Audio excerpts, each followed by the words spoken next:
E il 5 marzo, 2 giorni dopo la chiusura dei festeggiamenti, i costruttori si sono riuniti in assemblea straordinaria nella sede della Fondazione Carnevale ed hanno deciso di chiedere le dimissioni dell'intero Consiglio di amministrazione.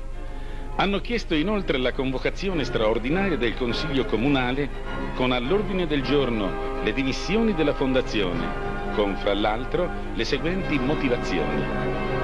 gestione inefficiente ed incapacità sotto il profilo tecnico-amministrativo,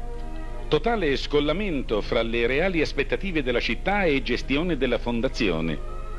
mancata applicazione dello Statuto e malgoverno dei fondi della Lotteria Nazionale destinati al potenziamento della manifestazione e alla realizzazione della città del Carnevale.